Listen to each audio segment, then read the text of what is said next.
Gotcha. This book is heavy. Get into it. Get into it. Yes. We're back. We're back on my favorite day of the week.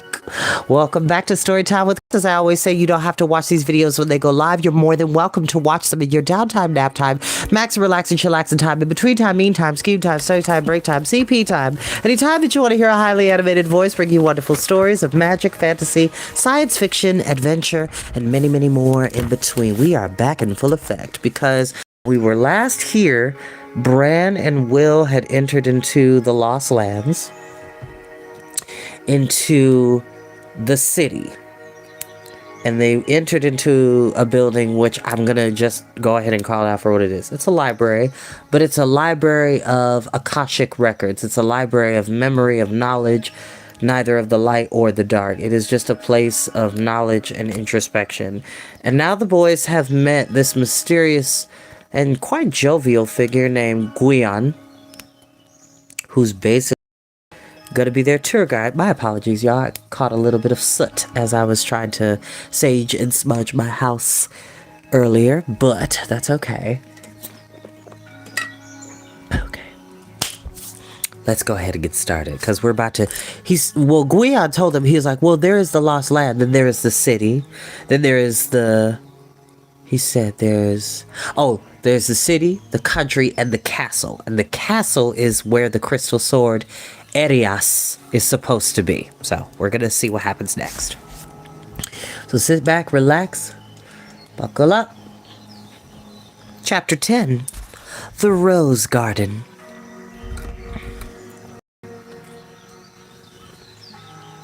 Faces flashed around them like a kaleidoscope shaken images. A child swung a handful of bright streamers before their eyes, laughing and was gone.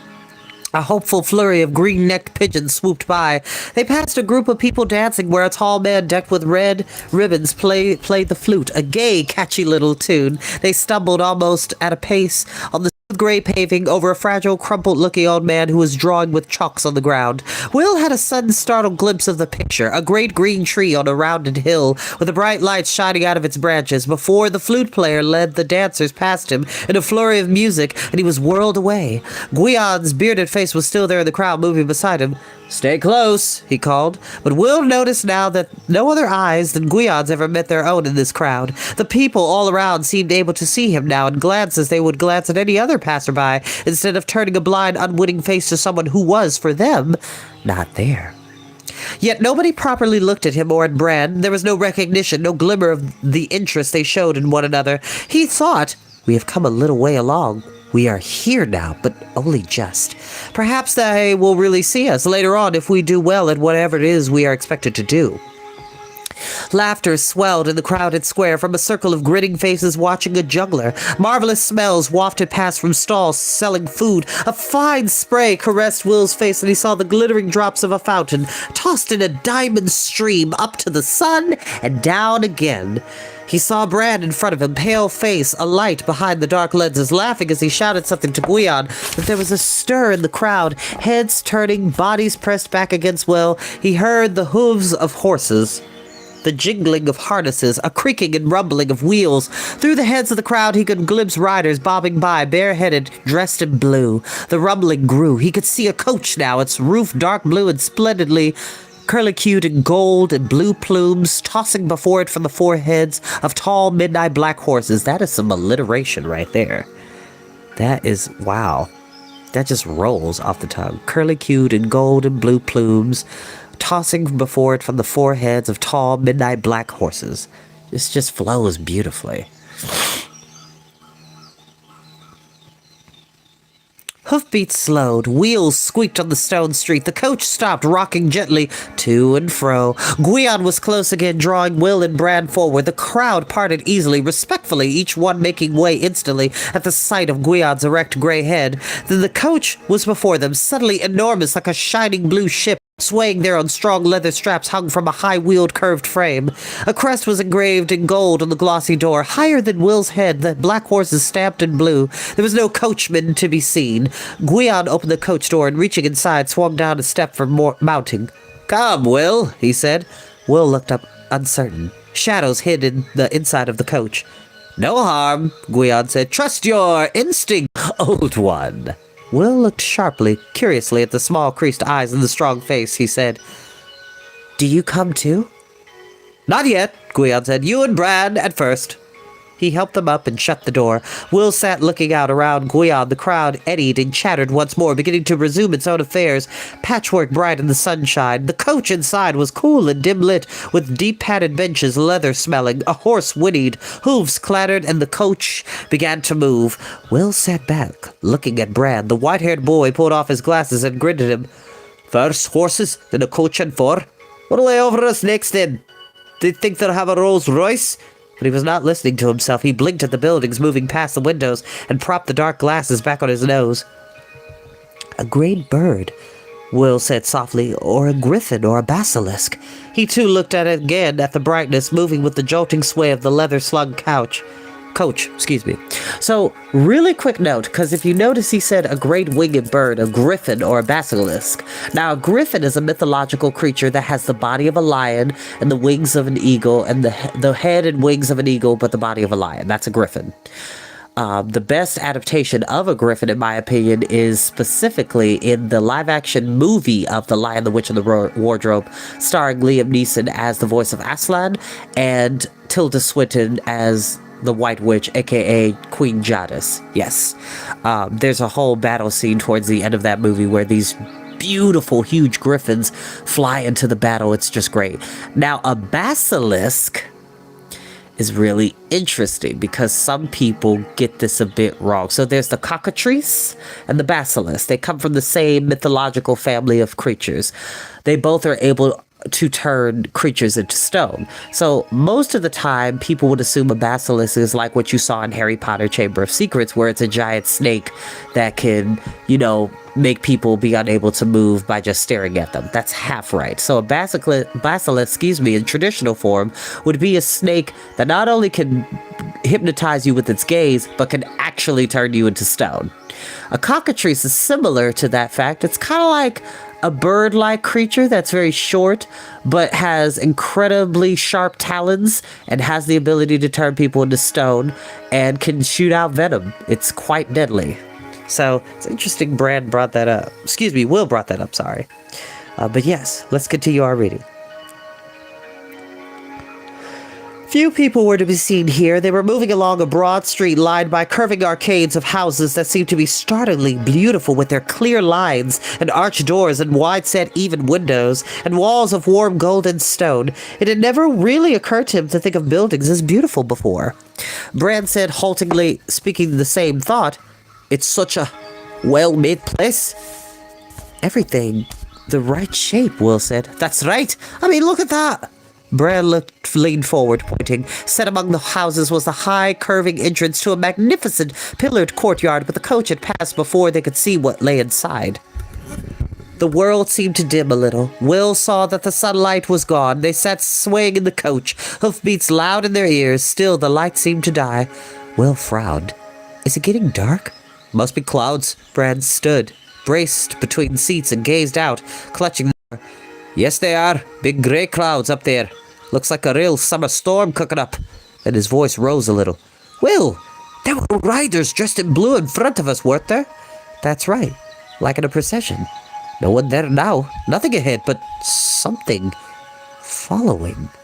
The tightness in his voice brought Will jerking to his feet to peer out past the white head. Outside their rocking space, the broad street had grown so murky now that it was hard to see clearly. A dark group of figures seemed to be moving behind them, keeping the same speed, coming a little closer perhaps. He thought he could hear other hoofbeats behind the clatter of their own. Then instinct struck at him and his hand tightened on the window frame. Something was coming, something back there of which he should be afraid.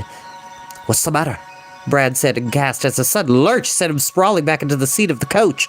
Will staggered back, dropping beside him. The noise of the coach grew, jingling, thundering. They were flung to and fro from side to side as the coach pitched and tossed like a boat on an angry sea. Brad yelled, We're going too fast! The horses are frightened. What of? Of... Back there. Words would not come. Will's throat was dry. Brad's white face danced before him. The Welsh boy had pulled off the sheltering glasses again in the gloom, and there was fear in his strange, tawny eyes. Then the eyes widened. Brad clutched Will's arm. Outside, a flurry of dark figures came whirling past on either side, horses furiously galloping, manes and tails flying on the wind, and the dark cloaks streaming out behind the figures of hooded men riding. Here and there, one figure was white-cloaked among the dark masses. They saw no faces inside the hoods, nothing but shadow. There was no telling whether any faces were there to be seen. But one figure, taller, came galloping past to the window of the flying coach, swaying out there in the gray half-light, the head turned towards him. Will heard Brad's stifled gasp. The head tossed, flicking back the side of the flowing hood, and there was a face Will recognized with dread as it stared at him, filled with hatred and malevolence, bright blue eyes burning into his own. Will heard a husky croak that was his own voice. "Ryder!" White teeth flashed in the face in the dreadful, mirthless smile, and then the hood fell back. The cloaked figure leaned forward, urging on its horse, and vanished ahead of them into the dark mass of riding shadows. Hoofbeats thickened the air, beat at their hearing, then began to fade. The world seemed to grow a little less dark, the frantic tossing of the coach to slow gradually down. Brad was staring at Will, rigid. "Who was that?" Will said emptily, "The rider, the Black Rider. One of the great lords of the dark." Suddenly he sat straight, fierce-eyed. "We mustn't let him go. Now he's seen us. We must follow him." His voice rose shrill and demanding, calling as if to the whole coach, as if it were a live thing. "Follow! Follow him! Follow!" The coach lurched faster again. The noise grew. The horses flung themselves frantically forward. Brad grabbed for support. "Will, you're mad! What are you doing? Follow that!" His horror brought the words out in a half-shriek. Will crouched in a swaying corner, his face set. We have to know. Hold on. He makes the terror by his riding. If we trace it, it goes less. Hold on tight. Wait and see." They were moving fast now, but without the wildness of panic. The horses kept up a steady, strong gallop, swinging the coach like a child's toy on a string. The light grew and grew as if no cloud were anywhere near, and soon sunlight was shafting in again at them through the open windows. Arched stone buildings still edged one side of the broad street, but on the other side now they saw tall trees and smooth grass stretching out into a green distance. Paths and graveled walks crisscrossed the sweep of the grass here and there. "It must be that park." Brad's voice swung in gulps between one bounce from the next. "The one we saw at the beginning, from the roof. Perhaps Look!" Will pointed. Ahead, two riders had turned from the road and were cantering, without apparent haste, down one of the small roads across the park. A strange pair they made, two ritualistic figures, like images from a chessboard. A rider in black hood and cloak on a coal-black horse, and a rider in white hood and cloak on a horse white as snow. "Follow!" Will called. Brad peered back up the empty sweep of the road as they turned from it. "But there were so many, like a big dark cloud. Where did they go?" "Where the leaves go in autumn," Will said. Brad looked at him and seemed suddenly to relax. He grinned. "There's poetic now." Will laughed. "It's true. Of course, the trouble with leaves is they grow again." "Oh, excuse me." I was trying to get my straw. There we go. But his attention was on the two tall riding figures starkly outlined ahead against the soft green of the park. In a few moments, the white rider, as he felt he must call him, dropped aside and trotted quietly away. The coach went on, following the black upright form of the other. Brad said, Why should some of the riders of the dark be dressed in all white and the rest in all black?" "Without color," Will said reflectively. "I don't know. Maybe because the dark can only reach people at extremes, blinded by their own shining ideas or locked up in the darkness of their own heads." The wheels made a crunching sound in the path. They began to see formally patterned flower beds laid out on either side, with white stone seats set between them, and here and there people sitting on the seats, or strolling, or children playing. Not one of these gave more than a brief glance of mild interest at the black rider stalking ahead of his tall black horse, or the plumed stallions pulling the swaying blue coach with its gold-crested door. Brad watched one old man glance up, looked at the coach, and turned back at once to his book. They can see us now, but they don't care. Maybe they will later, Will said. The coach stopped. He opened the door, pushing the step down with his foot.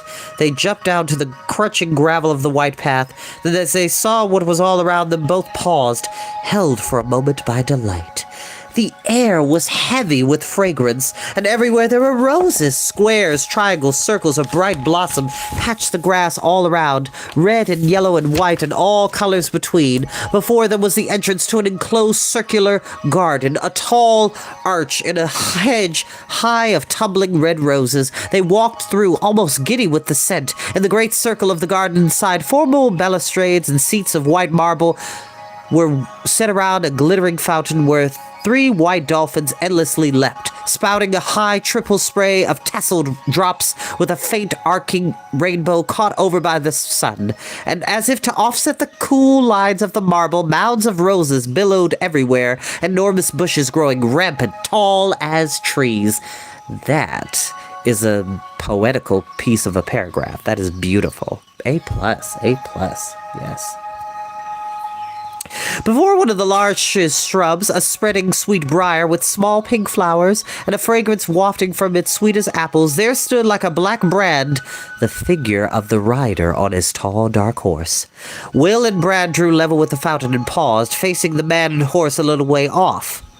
The black rider sidestepped, stamping restless. The rider twitched sharply at his rein. He pulled back his hood a little way, and Will saw the fierce, handsome face they had seen earlier in his life, and a glint of the red-brown hair, which this character comes from The Dark is Rising, which is book 2. He was the main antagonist of that book, Lords of the Dark, and he is quite powerful and very capricious and very malicious.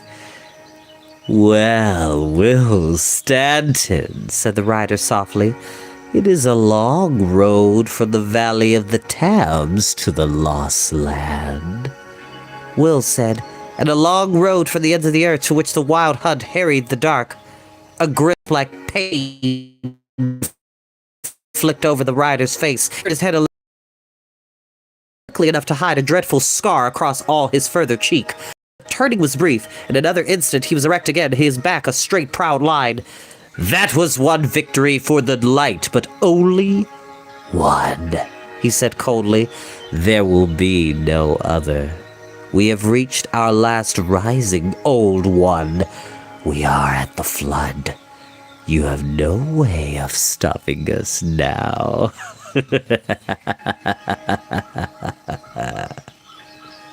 "One way," Will said. "Just one." The rider turned his bright blue eyes from Will to Brad. He said formally, almost chanting, "The sword has not the power of the Pendragon until it is in his hand, nor does the Pendragon exist in his own right until his hand is on the sword." The blue eyes shifted back to Will, and the rider smiled, but his eyes stayed cold as ice. "We are before you, Will Stanton. We have been here since first this land was lost, and you may try as you will to take Erias the sword from the hand that holds it now, but you will not succeed, for that hand is ours." Will could feel Brad turn to him in quick, baffled concern, but he did not look at him. He was studying the rider. The confidence in the man's face and bearing was immense, seeming a total arrogance, and yet something in Will's instincts told him it was not altogether complete. Somewhere vulnerability lay. Somewhere there was a crack, a tiny crack, in the dark certainty of triumph, and in that crack was the only hope the light had left, now to check the rising of the dark. He said nothing, but stared at the rider for a long time, steadily, holding his gaze until at last the blue eyes flickered briefly aside like the eyes of an animal. Then he knew that he was right. "Excuse me," the rider said lightly to cover the movement. "You do well to forget the foolishness of pursuing impossible ends while you are here and instead enjoying the wonders of the Lost Land. There is none here to help the dark, and equally there is none here to help you. But there is much to enjoy." The black horse shifted restlessly, and he twitched at the rein, turning the horse a few steps towards a climbing rose brilliant with enormous buds and full down-curved yellow flowers. With an assured, almost affected gesture, the rider bent and broke off one yellow rose and sniffed it. Such flowers now, roses of all the centuries. Merchalniel, here, never such a scent anywhere. Or that strange tall rose beside you with the small red flowers called Moissy. That goes its own way, sometimes blooming more heavily than any other rose, and then perhaps for years not blooming at all. Roses are hard to predict, my lord, a voice said easily, conversationally, and then with a small edge came into it. And so are the people of the lost land. And Gwion was there, suddenly a neat dark figure standing beside the fountain. They could not see where he'd come from, and it was as if he'd stepped right out of the rainbow floating over the glittering drops. The rider's horse stepped uneasily once again, and he had difficulty stilling it. He said coldly, "A hard fate will come to you, minstrel, if you give aid to the light." "My fate is my own," Gwydion said. Gwion, not Gwydion. He kind of reminds me of Gwydion, actually. The black stallion tossed its head. It seemed now Will thought to be straining to get away from the high-hedged garden. He glanced over his shoulder at the rose-bright arm which they had come in, and saw standing out there dazzling in the sunlight the still form of the white-cloaked rider on the white horse. Gwion's gaze followed him. He said softly, "Oh, I am not alone in this land," the rider said. "No," Gwion said. "Indeed, you are not. The word was about that the greatest lords of the dark were gathered in this kingdom, and I shall see it is true. Indeed, you have all your strength here, and you will have need of it." He spoke lightly without stress, but the last words were dragged deliberately slowly. "Indeed, you have all your strength here, and you will have need of it." And the rider's face darkened. With an abrupt gesture, he pulled his hood about his face, and only the voice hissing came from the shadow. "Save yourself, Taliesin, or be lost with the useless hopes of the light. Lost!" He wheeled his horse round, the black cloak swinging. His words flickered out like stones. "Lost!" He gave rein to the restless horse, and it sprang towards the arch, the white rider wheeling and greeting as it approached. A thunder grew suddenly, rapidly out of the distance, and the horsemen of the dark who had passed Will and Bran earlier came rushing through the park like a great cloud marring the bright day. They bore down on the waiting horses of the two riders, the lords of the dark, and enveloped them and seemed to carry them off. And the dark cloud disappeared along the road, and the thundering died, and Will and Bran and Gwion stood alone among the roses in the city, in the sweet-scented garden of the lost land. Which, ironically, I have roses on my little bookmark postcard. And that is where we will end for today. Somebody is mowing the lawn, apparently. Yep, they are doing lawn work at the church across the street, which is fine. They're doing their job. But as always, thank you so much for joining me. I'll see you all next time, lovelies. Bye-bye.